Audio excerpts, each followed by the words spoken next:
திருமணமான 3வது மாதத்தில் புதுமண பெண் தென்னை மரத்திற்கு பயன்படுத்தப்படும் பூச்சிக்கொல்லி மாத்திரைகளை சாப்பிட்டு காருக்குள் தற்கொலை செய்து கொண்ட சம்பவம் திருப்பூர் மாவட்டத்தில் பெரும் அதிர்ச்சியை ஏற்படுத்தியுள்ளது. மனதை உருக்கும் தற்கொலை சம்பவம் குறித்து இந்த செய்தி தொகுப்பில் பார்க்கலாம். திருப்பூர் மாவட்டம் அவிநாசி கைகாட்டி புத்தூரை சேர்ந்தவர் அண்ணாதுரை.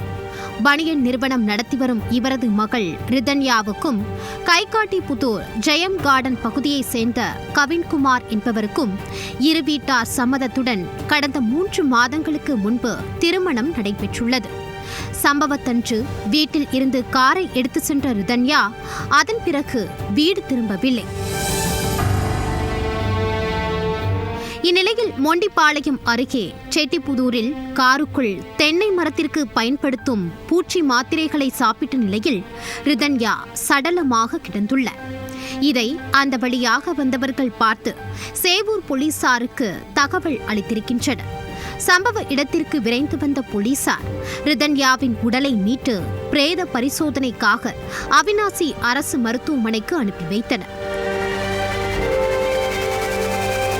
குடும்ப பிரச்சனையில் ரிதன்யா விஷம் குடித்து தற்கொலை செய்துள்ளது போலீசாரின் முதற்கட்ட விசாரணையில் தெரியவந்துள்ளது.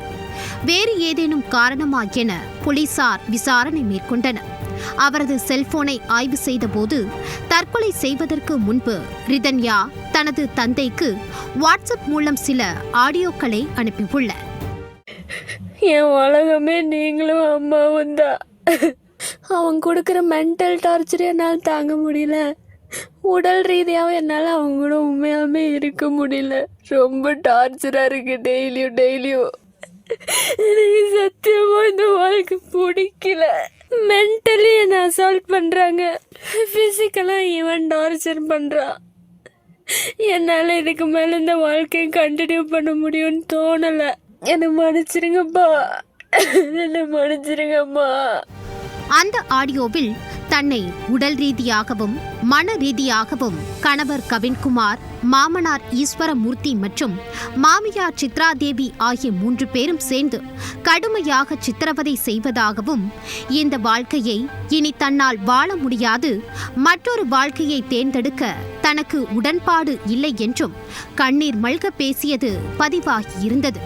எனவே கணவர், மாமனார், மாமியார் சித்திரவதை காரணமாக ரிதன்யா தற்கொலை செய்து கொண்டாரா என்று போலீசார் விசாரணை மேற்கொண்டு வருகின்றனர். ரிதன்யாவுக்கு திருமணமாகி 3 மாதங்கள் மட்டுமே ஆவதால் ஆர்டிஓ விசாரணையும் நடைபெற்று வருகிறது.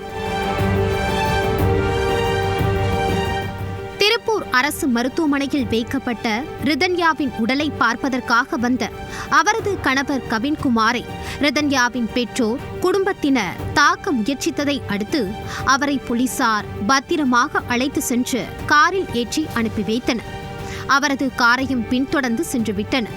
மகளின் இறப்புக்கு காரணமான கணவர், அவரது தாய், தந்தை மீது போலீசார் நடவடிக்கை எடுக்க வேண்டும் என்று ரிதன்யா பெற்றோர் மற்றும் குடும்பத்தினர் திருப்பூர் அரசு மருத்துவமனை முன்பாக சாலை மறியலில் ஈடுபட்டனர். உரிய நடவடிக்கை எடுப்பதாக போலீசார் உறுதியளித்ததால் போராட்டத்தை கைவிட்டு கலைந்து சென்றதால் அப்பகுதியில் சிறிது நேரம் பரபரப்பு ஏற்பட்டது. வெகு விமர்சையாக திருமணம் செய்து 3வது மாதத்தில் இளம்பெண் தனது தந்தைக்கு ஆடியோ அனுப்பிவிட்டு தற்கொலை செய்து கொண்ட சம்பவம் பொதுமக்கள் மத்தியில் பெரும் சோகத்தை ஏற்படுத்தியுள்ளது.